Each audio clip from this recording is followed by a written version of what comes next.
Draugi, mums šodien gara raksturvieta, tādēļ es aicinu, ka mēs varam atvērt Marka evaņģēlija 13. nodaļu. Visu mēs arī izlasīsim un mēģināsim saprātīgā laikā arī viņu izrunāt. Tad Marka evaņģēlijas 13. nodaļa, sākot ar 1. pantu. Kad Jēzus izgāja no tempļa, viens no viņa mācekļiem sacīja: skolotāji, paskat, kādi akmeņi un kādas celtnes. Un Jēzus tam sacīja: vai redzi šīs milzīgās celtnes? Te akmens uz akmens nepaliks, kas netikt nopostīts.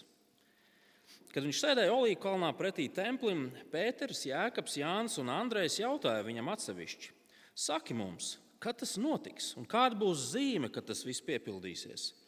Un Jēzus sāka tiem stāstīt: pielūkojiet, ka jūs kāds nepieviļ. Daudzi nāks manā vārdā sacīdami: es tas esmu, un tie pievils daudzus.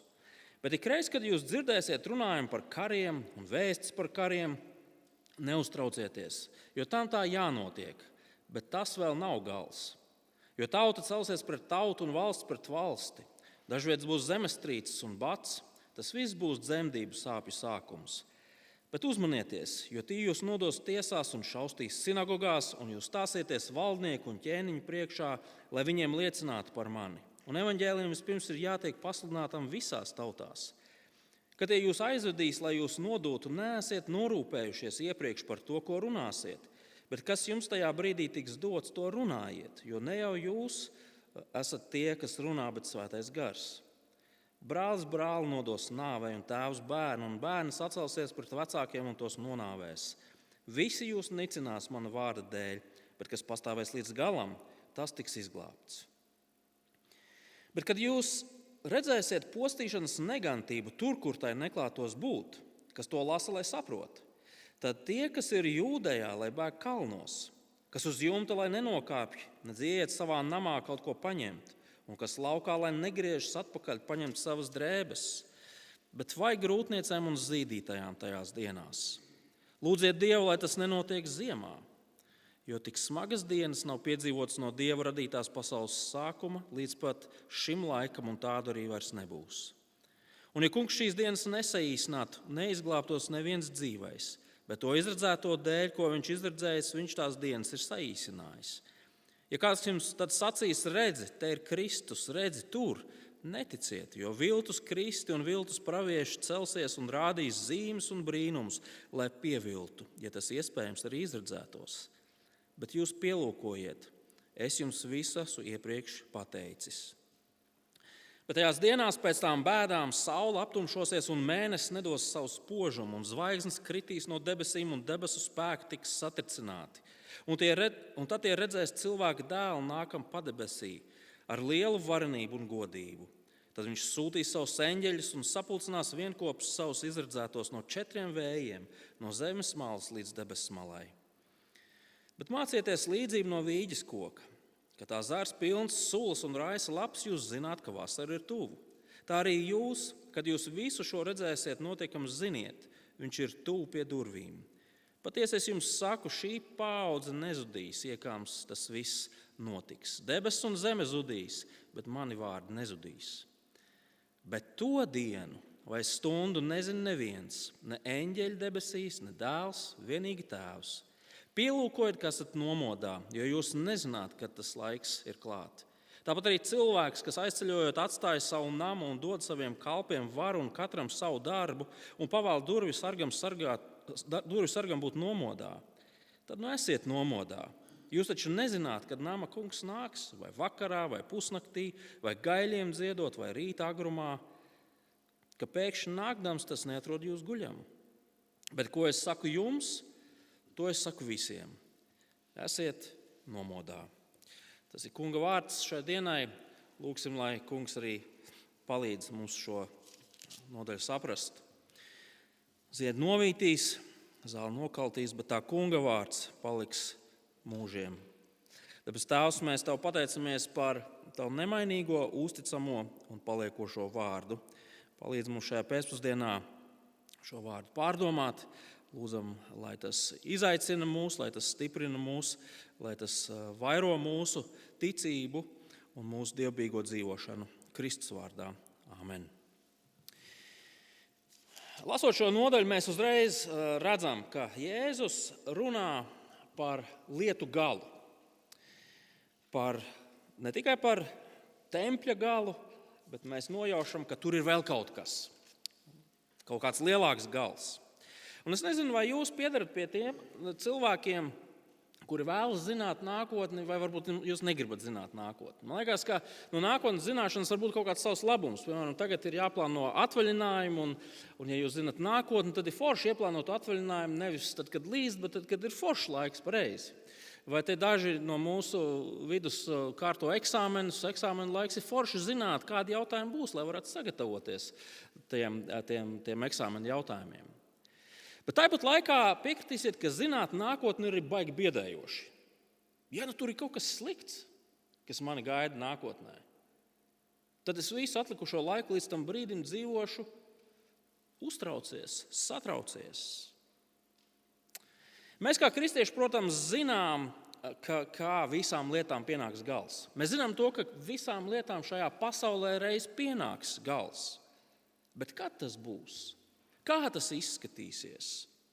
Un ir kristieši, kuri uzdodot šos jautājumus, mēģina sekot līdz pasaules notikumiem, kas tur kurā valstī valda, kas pret ko cīnās un karo, mēģinot vienu vai otru pasaules lielvaru sasaistīt. Redz, kur ir beidzot atnācis tas lielais ļaunums, kuram bija jāatnāk pirms pasaules gala.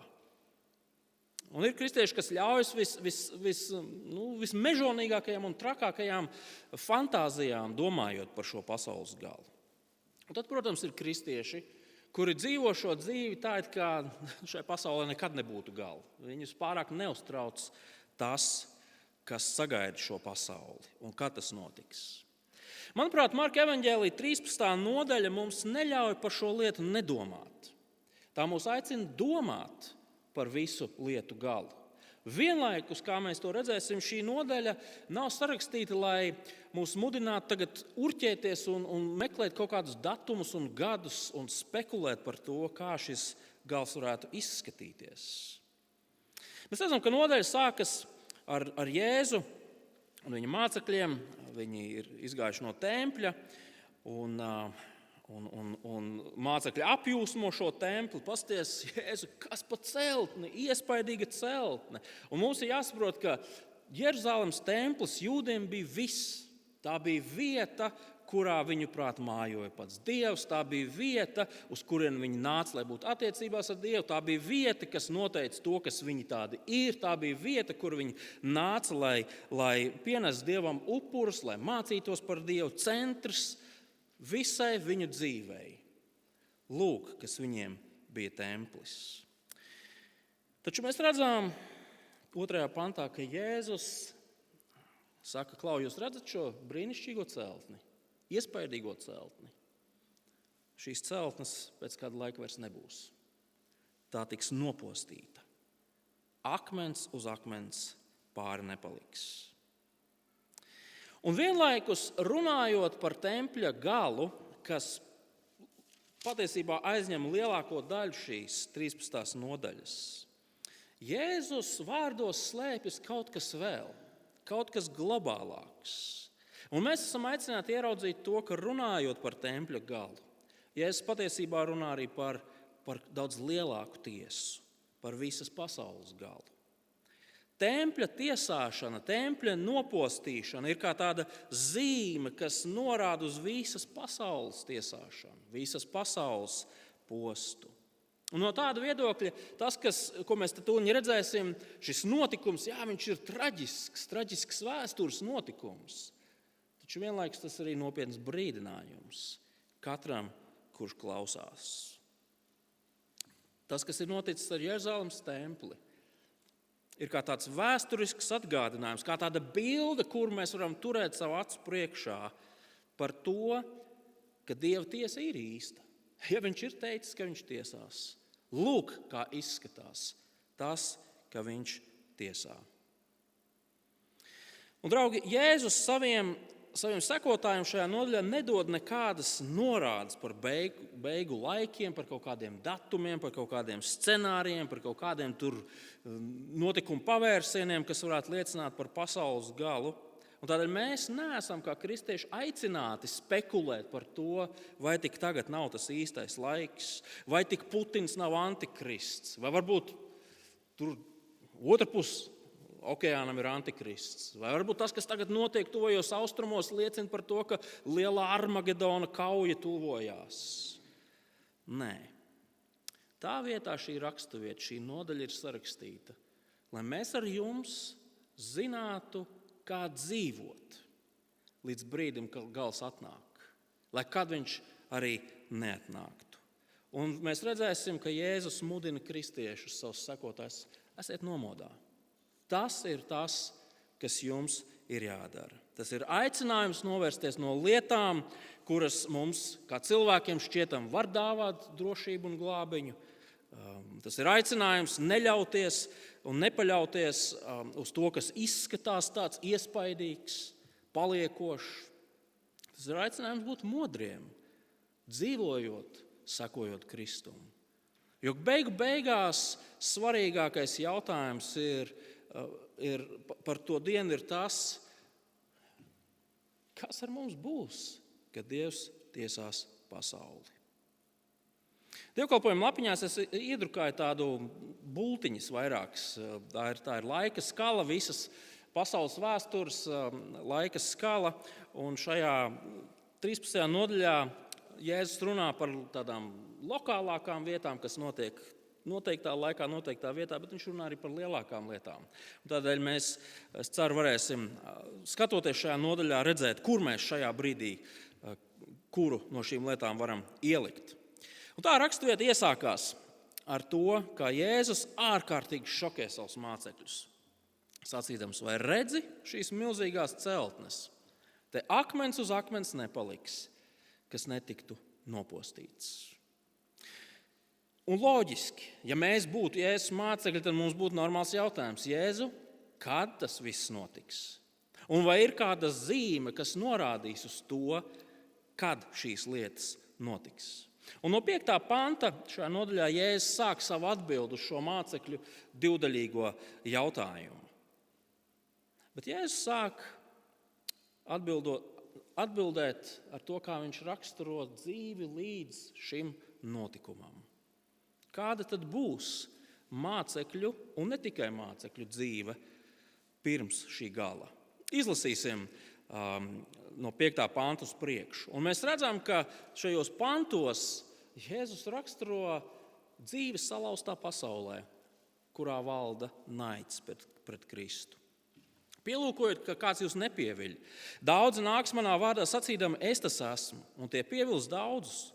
Bet ikreiz, kad jūs dzirdēsiet runājumu par kariem un vēstis par kariem, neuztraucieties, jo tam tā ir jānotiek, bet tas vēl nav gals. Jo tauta celsies pret tautu un valsts pret valsti, dažviet būs zemestrīces un bats. Tas viss būs dzemdību sāpju sākums. Bet uzmanieties, jo tie jūs nodos tiesās un šaustīs sinagogās, un jūs stāsieties valdnieku un ķēniņu priekšā, lai viņiem liecinātu par mani. Un evaņģēliem vispirms ir jātiek pasludinātam visās tautās. Kad tie jūs aizvedīs, lai jūs nodotu, neesiet norūpējušies iepriekš par to, ko runāsiet. Bet kas jums tajā brīdī tiks dots, to runājiet, jo ne jūs esat tie, kas runā, bet Svētais Gars. Brālis brāli nodos nāvei, tēvs bērnu, un bērns atcelsies pret vecākiem un tos nonāvēs. Visi jūs nicinās mana vārda dēļ, bet kas pastāvēs līdz galam, tas tiks izglābts. Lasot šos pantus, mums jāsaprot, ka Jēzus primāri runā uz saviem mācekļiem, uz saviem apustuļiem, uz šiem pirmajiem viņa sekotājiem. Un lai arī kādas no šeit minētajām lietām patiešām ir tādas universālas, kas iet pāri laikam, un arī kristieši pilnīgi jebkurā kontinentā un jebkurā gadsimtā dzīvojot, var no tā kaut ko piedzīvot, primāri Jēzus, manuprāt, šeit min lietas, kurām ir jānotiek nākamo 30-40 gadu laikā, proti līdz tempļa nopostīšanai. Un ko tad mēs redzam? Mēs redzam pašpasludinātus skolotājus, pēdiņās glābējus, kas visticamāk, lai ļaunprātīgi iedzīvotos uz lētcīgu ļautiņu ticības, mēģina viņus apmānīt un piemānīt. Ko mēs vēl redzam? Mēs redzam karus, mēs redzam baumas par kariem, mēs redzam dabas katastrofas, zemestrīces, mēs redzam badu. Mēs redzam vajāšanas. Mēs redzam vajāšanas, kuras īsteno Romas impērija. Mēs redzam vajāšanas, kuras īsteno jūdu kopienas. Mēs pat redzam vajāšanas, kuras pastrādā ģimenes locekļi. Grūtības, ļaunums, ciešanas, pārbaudījumi, lūk, kas mācekļus sagaida šajā dzīvē. Taču vienlaikus mācekļiem ir jāieraug šīs monētas otra puse. Jā, pasaule ir salauzta, un tajā valda naids pret Kristu, bet šajā pasaulē, vai jūs pamanījāt, valda arī suverēns Dievs. Un tieši tādēļ Jēzus ik pa laikam visām šīm šausmām pa vidu saka, neuztraucieties, neraizējieties. Kā gan citādāk viņš to varētu teikt, ja ne tādēļ, ka Dievs valda, ja Dievs kontrolē pat šos mežonīgos un trakos apstākļus. Skaidrs, ka šīs lietas ir biedējošas, taču to gals ir Dieva ziņā, Dieva pārziņā. Tad, kad apstuļi atradīsies autoritāšu priekšā, viņi var būt droši, ka pats Dievs ir ar viņiem. Manuprāt, 10. pants, ieskatieties 10. pantā, un evaņģēlijam vispirms ir jātiek pasludinātam visās tautās. Arī šis pants, manuprāt, kalpo kā tāds milzīgs iedrošinājums. Mēs šo pantu varētu lasīt ar tādu domu, redz, kur ir darbiņš, kas ir jāizdara. Tas vilksies tik ilgi, kamēr šīs lietas tiks izdarītas. Mēs to varbūt tā varam lasīt, bet varbūt mēs to varam lasīt tā, un par spīti visam tam, ko jūs piedzīvosiet, evaņģēlijs ies līdz visām tautām. Jūs variet par to būt droši. Šajā pasaulē dzīvojot, jūs piedzīvosiet pretestību, naidu pret Kristu un jūsu ticību. Bet par spīti visam Dievs īstenos savus nodomus visā pasaulē. Tādēļ neuztraucieties un neesiet norūpējušies. Es teicu, ka primāri šie vārdi ir izteikti Jēzus pirmajiem mācekļiem, viņa apustuļiem, taču tāpat laikā piekritīsiet, ka kādas no šīm lietām raksturo arī mūsu ikdienas dzīvi, to, ar ko mēs saskaramies. Šī pasaule, kurā mēs dzīvojam, joprojām ir salauzta, pareizi. Tajā joprojām ir kari, tajā joprojām ir zemestrīces, tajā joprojām ir bats, tajā joprojām ir melīgi ļautiņi, kuri mēģina mūs apmānīt, lai dabūtu mūsu naudu. Tajā joprojām ir naids pret Kristu un viņa draudzi. Un ļoti iespējams šajā vēstures brīdī mēs te Latvijā varam salīdzinoši mierīgi dzīvot. Bet tas nenozīmē, ka nebūs cilvēki, kuri mums ieknāps un bakstīs. Pasties, tu laikam arī esi tas kristietis. Bet mūsu jautājums joprojām ir sekojošais. Jēzu, kad tas viss būs? Kā izskatīsies? Vai mēs varam zināt to brīdi, kad templis tiks nopostīts? Jā, Jēzus, tu paldies, tu esi pastāstījis par to, kāda būs dzīve līdz tam brīdim, bet tu vari atbildēt uz mūsu jautājumu. Jo redziet, cilvēkiem jau var likties, ka kari, dabas kataklizmas, spēcīgas vajāšanas var liecināt par to, ka gals ir klāt, pareizi. Katru reizi, kad pasauli pārņem, Covid vai vēl kaut kas, uzrodās cilvēki, kas saka, esi gatavs, pārdod visu, noziedam mūsu organizācijai, jo Jēzus nāk. Un tā viņš nāk, joprojām nāk, un procesā daži ir kļuvuši bagātāki. Jēzus visas šīs lietas, viņš viņas salīdzina ar dzemdību sāpju sākumu. Dzemdības ir sāpīgas, dzemdības ir neprognozējamas. Mūsu pašu draudzē pēdējā mēneša laikā 2 ģimenes piedzīvoja tādas diezgan izstieptas dzemdības. Ja jūs nezināt, kā tas ir, droši parunājiet ar viņiem, viņi jums visu par to pastāstīs. Un tas ir tas, ko Jēzus saka, draugi, redzot visas šīs trakās lietas, neuztraucieties, tas nav gals. Tas nav gals. Taču tad, sākot ar 14. pantu, Jēzus kļūst jau daudz konkrētāks. Un viņš daļēji atbild uz šo mācekļu jautājumu par tempļa nojaukšanu. Ieskatieties no 14. līdz 23. pantam. Bet, kad jūs redzēsiet postīšanas negantību tur, kur tai neklātos būt, kas to lasa, lai saprot, tad tie, kas ir Jūdejā, lai bēg kalnos, kas uz jumta, lai nenokāpj nedz ieiet savā namā, kaut ko paņemt, un kas laukā, lai neatgriežas atpakaļ paņemt savas drēbes, bet vai grūtniecēm un zīdītājiem tajās dienās. Lūdziet Dievu, lai tas nenotiktu ziemā, jo tik smagas dienas nav piedzīvotas no Dieva radītās pasaules sākuma līdz pat šim laikam, un tādu arī vairs nebūs. Un ja kungs šīs dienas nesaīsinātu, neizglābtos neviens dzīvais, bet to izredzēto dēļ, ko viņš ir izredzējis, viņš tās dienas ir saīsinājis. Ja kāds jums tad sacīs, redzi, te ir Kristus, redzi, tur neticiet, jo viltus Kristu un viltus pravieši celsies un rādīs zīmes un brīnumus, lai pieviltu, ja tas iespējams ir izredzētos. Bet jūs pielūkojiet, es jums visu esmu iepriekš pateicis. Mēs redzam, ka Jēzus 14. pantā pasaka priekšā, kāda tad būs šī tempļa nopostīšanas zīme. Kas tas ir? Postīšanas negantība. Kaut kas, kas notiks templī, kur tam nevajadzētu notikt. Un mēs, latviešu lasītājs, sakam, paldies tev, Jēzu. Mēs tagad visi sapratām, kas tas tāds ir, kas tā par postīšanas negantību. Turklāt tā mazā piezīmīte, kas lasa, lai saprot, liecina par to, ka lasītājs, tas, kurš lasa Marka evaņģēliju, viņš saprot, par ko ir runa. Tātad par ko ir runa? Runa ir par notikumu, kas norisinājās apmēram pirms 200 gadiem. Ne no mūsu perspektīvas, bet no Jēzus un Jēzus mācekļu perspektīvas. Un šis notikums, kas norisinājās pirms 200 gadiem, bija kaut kas tāds, par ko pravietoja pravietis Daniels. Savu pravietojumu 9., 11. un 12. nodaļā viņš runāja par postīšanas negantību.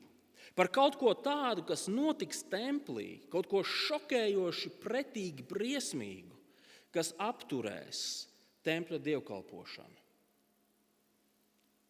Un šis pravietojums daļai piepildījās 167. gadā pirms Kristus, tātad nepilns 200 gadus pirms Jēzus šos vārdus saka. Kas tad notika? Mēs lasām par to, kā Antiohs Epifāns, 4. Romas ģenerālis, viņš ieņem templi, Jeruzalemi, un viņš templī uzslēja, ko viņš uzslēja Zeva altāri, kur viņš upurēja cūku. Un jūdi šo notikumu atcerējās kā vismilzīgāko skandālu, kas ir noticis ar templi. Templis ir apgānīts, tur ir patiešām notikusi postīšanas negantība. Un tagad Jēzus saka, tajā brīdī, kad jūs redzēsiet kaut ko ļoti līdzīgu, notiekam Jeruzalemē, notiekam templī, ziniet, ka tempļa gals ir pavisam tuvu klāt. Un no vēstures mēs redzam, ka 70. gadā, 1. gadsimtā, templis patiešām tiek nopostīts. Jeruzaleme tiek iznīcināta. Templis tā arī nekad vairs nav atjaunots, un es nezinu, vai viņi jebkad atjaunos, un tas pat nav svarīgi. Bet interesanti, ka pāris gadus pirms Jeruzalemes tempļa nopostīšanas Jeruzalemē notika sacelšanās, dumpis, cilvēki ielauzās tempļa teritorijā, sagāza visu, iecēla paši savus priesterus, tādējādi izjaucot ierasto dievkalpošanas kārtību. Templī sākās kautiņš, slaktiņš, un tas patiesībā bija kā tāds katalizators tam, kas notika tālāk. Kāpēc Romas impērija nāca, lai apspiestu un apkautu Jeruzalemes jūdus. Lasot par šiem notikumiem, jūdu vēsturnieks Jozefs Flāvijs ir rakstījis, ka tas bija šausmas, kas valdīja tajā brīdī. Romieši krustā sita tik daudz ebrejus, ka tuvākajā apkaimē izbeidzās koki, kurus izmantot priekš krustiem. Jeruzalemē valdīja bats, slimības, slepkavības, cilvēku ēda burtiski vārot katlā. Šausmīga lieta. Un tieši tādēļ Jēzus saka, tad, kad jūs redzat šīs lietas notiekam, bēdziet kalnos, slēpieties. un es tās esmu rakstījis, lai jūs zinātu un pēc iespējas spētu izglābties. Tā ir vēsturiska lieta, kas ir reāli notikusi. Par to mēs varam lasīt dažādos avotos. Bet mums ir jāsaprot tas, ka šī lieta, kas ar templi notika, tas, ka templis tika nolīdzināts līdz ar zemi, tas nav vienkārši vēsturisks notikums. No Marka evaņģēlija iepriekšējām nodaļām, 11. un 12. mēs redzam, ka Dievs ir nolēmis tiesāt templi. Viņš ir nolēmis pielikt punktu šai reliģiskai darbībai. Tempļa nojaukšana ir šis punkts. Tempļa nojaukšana ir Dieva tiesas izpildījums. Dieva plānā templim vairs nav nekādas nozīmes. Tas savu laiku ir nokalpojis. Tas vairs nav vajadzīgs.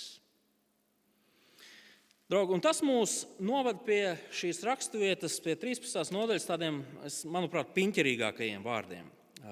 24. līdz 27. pants. Nākamās pāris minūtes varētu būt tādas tehniskākas, sarežģītākas, tādēļ es ceru, ka es nevienu nepazaudēšu, jūs klausīsieties uzmanīgi. Bet pirms mēs aplūkojam šos 2, 3, 4, es atvainojos, ar visām brillēm neredzu, 4 pantus, 2 piezīmes. Tajā brīdī, kad mēs saskaramies ar tādiem nelīdz galam saprotamiem pantiem, proti, kur mums šos pantus ielikt? Vai mums viņus ielikt pie tā Jeruzalemes tempļa nopostīšanas vai kaut kad tālākā nākotnē? Tad, kad mēs saskaramies ar šādiem pantiem, tad paturam prātā pirmkārt to, ka šie panti joprojām atrodas kontekstā. Un ja mēs līdz galam nevaram saprast šos pantus, tas konteksts apkārtējais mums palīdz nenoskriet no ceļa pavisam. Ja? Konteksts ir svarīgs. Neizrausim nekad no konteksta ārā to, ko mēs nesaprotam. Un otrkārt, tas, ka šie panti ir nesaprotami, tas nozīmē vienkārši to, ka viņi ir nesaprotami varbūt man. Un varbūt kādam citam viņi ir saprotamāki. Un varbūt tās pastāv vairāk veidi, kā šos pantus skaidrot. Un tādēļ, ka te nav milzīga skaidrība, varbūt man ir jāsaglabā tāds pazemīgs gars diskutējot ar kādu, kurš šos pantus varbūt skaidro citādāk. Izlasīsim šos pantus. Bet tajās dienās pēc tām bēdām saule aptumšosies un mēnesis nedos savu spožumu, un zvaigznes kritīs no debesīm, un debesu spēki tiks satricināti. Un tad tie redzēs cilvēku dēlu nākam padebesīs ar lielu varenību un godību. Tad viņš sūtīs savus eņģeļus un sapulcinās vienkopus savus izredzētos no 4 vējiem, no zemes malas līdz debesu malai. Izklausās grandiozi, izklausās pasaules gala cienīgi, pareizi. Bet vai tas ir par pasaules galu? Vai varbūt joprojām Jēzus runā par Jeruzalemes tempļa nopostīšanu? Atzīšos, ka katru otro gadu es mainu savas domas par to, ko šie panti nozīmē. Tad tas pasaka priekšā, ka tā var darīt. Un tas arī pasaka priekšā, ka šie panti var tikt skaidroti vairākos veidos. Un šajā brīdī, ja jums interesē, es uzskatu, ka šie panti runā joprojām par Jeruzalemes tempļa nopostīšanu. Kāpēc? Pirmkārt, tad, kad mēs lasām vecajā derībā, piemēram, praviešu grāmatās, Jesajas 13. nodaļas 10. pāns, Jesajas 34. nodaļas 4. pāns vai Ecehiela grāmatas 32. nodaļa, kur mēs redzam to, kā Dievs spriež tiesu pār valstīm. Dievs spriež tiesu pār Bābeli, Dievs spriež tiesu pār Edomu, Dievs spriež tiesu pār Ēģipti. Tur tiek izmantot ļoti līdzīga valoda. Runājot par kādas impērijas vai valsts galu, tiek izmantota valoda, kas skan ļoti līdzīgi šai. Debesu spīdekļi krīt, zemes pamati dreb un brūk. Tā ir tēlaina valoda, kas var tikt izmantota, lai aprakstītu kādas pastāvošas varas galu. Un varbūt tieši tā mums arī šajā brīdī uz to ir jāraugās. Man liekas, ir svarīgi saprast, kas notiek tajā brīdī, kad templis sabrūk. Tajā brīdī, kad sabrūk templis, sabrūk jūdu pasaules skatījums. Viņu identitāte sabrūk. Viss, kas viņiem ir bijis svarīgs, sabrūk. Vai nevarētu būt tā, ka Jēzus šajā brīdī izmanto viņiem pazīstamu valodu, lai par to runātu? Vienlaikus, draugi, tieši šādi paši vārdi var tikt izmantot, lai raksturotu pasaules galu. Ja? Otrkārt, tad, kad tiek runāts par Jēzus otro nākšanu, jaunās derības grieķu valodā tiek izmantots vārds parusija, otrā nākšana. Šajā gadījumā šeit mēs to neredzam. Tā vietā mēs redzam citātu, redziet, 26. pantā slīpējā drukā cilvēka dēls nāks. Mēs redzēs cilvēku dēlu nākam padebešos ar lielu varnību un godību. Tas ir citāts no Daniela grāmatas 7. nodaļas. Un šis citāts, viņš runā par to, kā šis cilvēka dēlam līdzīgais dodas pie Dieva valdnieka troņa, un Dievs dod viņam varu valdīt un tiesāt pār pasaules tautām. Un vai nevarētu būt tā, ka šie panti atkal jau tādā simboliskā veidā pasvītro Jēzus identitāti? Viņš ir tas valdnieks. Viņš pasludināja spriedumu pār templi, burtiski 2 nodaļas atpakaļ. Un tajā brīdī, kad šis spriedums īstenojās, tas tikai pastiprina un apliecina to, ka viņš ir tas, kuram Dievs ir devis varu valdīt. Templis tiek fiziski nopostīts. Un viss tas, ko par Jēzu mēs esam dzirdējuši, tiek apstiprināts. Skatoties uz tempļa drupām, ir redzama cilvēka dēla uzvara par šo veco sistēmu. Tās vairs nav, ir sācies kaut kas jauns. Un šī jaunā valdnieks ir šis cilvēka dēls. Bet ļoti iespējams, šeit tiešām burtiski tiek runāts par Jēzus otro nākšanu. Pasaules galā, kad viņš tiesā visas pasaules tautas. Un tagad mēs redzam, ka pēc tempļa nopostīšanas Kristus no visām pasaules malām pulcēs Dieva ļaudis, savu draudzi. Vai varbūt tās te ir runa par laiku beigām, kad Kristus ir atnācis un ņēma savu draudzi pie sevis, lai uz mūžīgiem laikiem būtu kopā ar to. Draugi, jūs redzat, ir 2 varianti, kuram jūs pieslienaties, tas ir jūsu ziņā. Ļoti iespējams ir 3. variants, kas principā ir abu šo variantu kombinācija, ka Jēzus šajā brīdī patiesībā runā par abām 2 lietām. Templi bojājumu mēs varam raksturot šādi, bet tas norāda uz kaut ko vēl lielāku. Ļoti iespējams. Tātad Jēzus mācekļi Jēzum prasīja, Jēzu, kad templis tiks nojaukts un vai būs kaut kāda zīme, kas par to liecinās? Jēzus ir atbildējis uz mācekļu jautājumu. Viņš teica, tad, kad jūs redzēsiet postīšanas negantību, kaut ko tādu šokējošu, kam nevajadzētu templī būt, tad ziniet, ka tempļa gals ir tuvu klāt. 13. nodaļas no 28. līdz 31. pantam Jēzus izmanto šo metaforu vīģes koks. Viņš saka, tajā brīdī, kad tu redzi vīģes koks ar lapām, tad zini, ka pavasaris ir klāt. Un ja pavasaris ir klāt, arī vasara sekos. Mēs varam būt par to pavisam droši. Un no vēstures mēs zinām, ka tieši tā arī notiek. Postīšanas negantība notika, šausmīga Jeruzalemes aplemšana notika, šausmīga cilvēku izkaušana notika, tie, kas paslēpās kalnos, tie izdzīvoja, un 70. gadā templis tika nopostīts. Jēzus ir runājis patiesību. Un tie viņa mācekļi, kas viņā ieklausījās, redzot tās lietas, izglābās. Bet mēs jau ievadā minējām to, ka šī tempļa nopostīšana, šī tiesa pār templi patiesībā met ēnu uz vēl kādu tiesu, vēl lielāku tiesu. Šī tempļa tiesāšana ir zīme tam, ko Dievs caur Jēzu kādā nākotnes brīdī darīs ar visu pasauli. Dievs spriedīs tiesu par visu pasauli tieši tāpat, kā viņš ir spriedzis tiesu pār Jeruzalemes templi. Līdz šim, ja jūs tā lēnāk lasītu šo nodaļu, jūs redzētu to, ka Jēzus, runājot par tempļa nopostīšanu, lietoja frāzi tajās dienās, tajās dienās, tajās dienās, tajās dienās. Bet tagad, 32. pantā, ieskatieties, Jēzus uzsver, bet to dienu un stundu nezina neviens. Izlasīsim šos pantus. Bet to dienu vai stundu nezina neviens, ne eņģeļi debesīs, ne dēls, vienīgi tēvs. Pielūkojiet, ka esat nomodā, jo jūs nezināt, kad tas laiks ir klāt.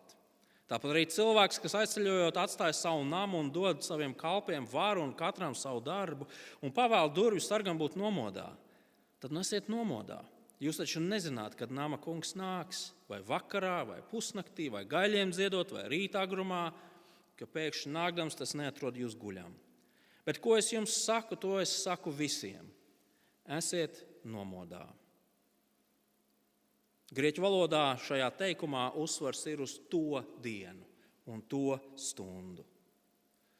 Bībelē tā diena ir lielā Dieva nākšanas un lielā Dieva tiesas diena. Runa ir par pēdējo dienu. Ja par tempļa galu Jēzus deva konkrētu zīmi, cilvēkiem bija iespēja izsekot tam visam līdzi un paglābt savu dzīvību tajā brīdī, kad tas nāk, tad pasaules gals pienāks nemanot, nezinot, vienā mirklī. Nekādas zīmes nebūs.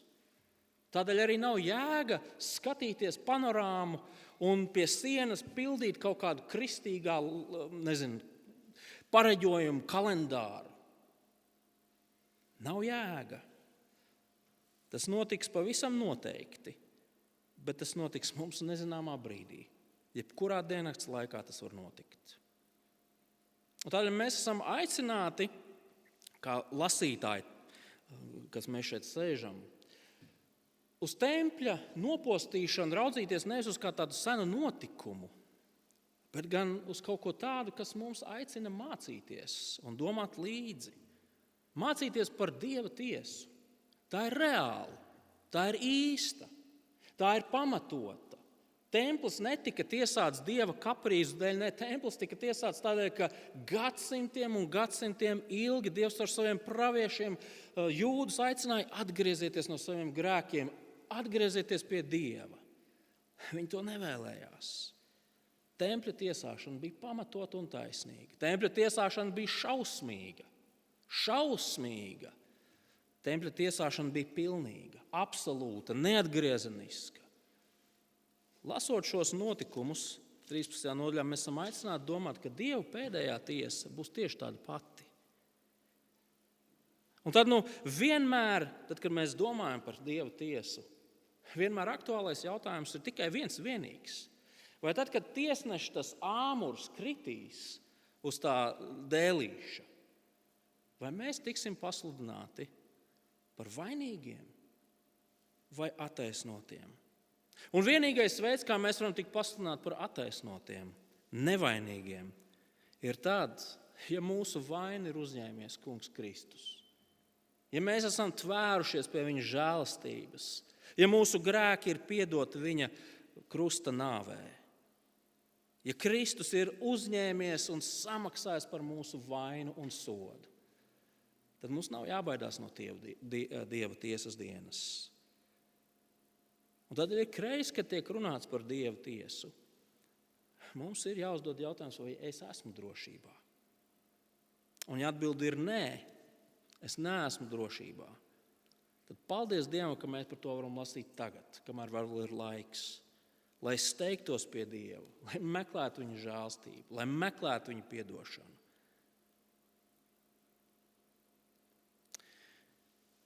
Ko mums kā kristiešiem darīt, gaidot Kunga tiesas dienu? Un atbilde ir vienkārši, un Jēzus to atkārto vairāk kārt. Būsim nomodā. Jēzus kalendārā ir 2 datumi. 70. gads, tempļa nopostīšana, Nu, labi, nav 2 datumi. Un vēl viens datums, kuru viņš pats nezina, kuru zina tikai Tēvs, kas būs pasaules gals. Bet tas pirmais datums ir kā tāds pierādījums un brīdinājums tām, ka tas otrais datums pavisam noteikti nāks. Un mums, kā kristiešiem, nav jānodarbojās ar kristīgo ezotēriku, kristīgo zīlēšanu un laiku pareģošanu. Tas nav tas, ar ko mums jānodarbojās. Līdz pasaules gala pienākšanai mums ir jāpaliek nomodā. Ieskatieties 33. pantā. Pielūkojiet, ka esat nomodā. 35. pants. Tad nu esiet nomodā. 37. pants. Bet ko es saku jums, to es saku visiem. Esat nomodā. Ja kaut kas tiek atkārtots vairāk par vienu reizi, tas ir svarīgi. Reizēm pat kafija nepalīdz palikt nomodā, tad, kad mācītājs runā jau pār par 40 minūtēm. Bet ko mums kā kristiešiem nozīmē palikt nomodā savā dzīvē? Un es domāju, ka no šīs nodaļas mēs varam mācīties vairākas lietas, kas raksturo nomodā palikušu cilvēku. Pavisam ātri es viņus visus uzskaitīšu. Pirmkārt, palikt nomodā nozīmē sargāties no viltus skolotājiem. Katrā lielajā krīzē, vai nu tā būtu globāla vai nacionāla krīze, varbūt mūsu pašu personīgā kaut kāda krīze, mēs varam būt daudz neaizsargātāki, saskaroties ar kaut kādām viltus mācībām un blēņām, kas mūs var iesūkt, pašiem mums to nemanot. Palikt nomodā nozīmē būt uzmanīgiem no šādiem skolotājiem. Otrkārt, palikt nomodā nozīmē neiztrūkties par kariem, par runām par kariem, par zemestrīcēm, par badiem un tā tālāk, un tā tālāk, un tā tālāk. Jā, visas šīs lietas ir biedējošas. Jā, ir ārkārtīgi šausmīgi viņām visām iet cauri.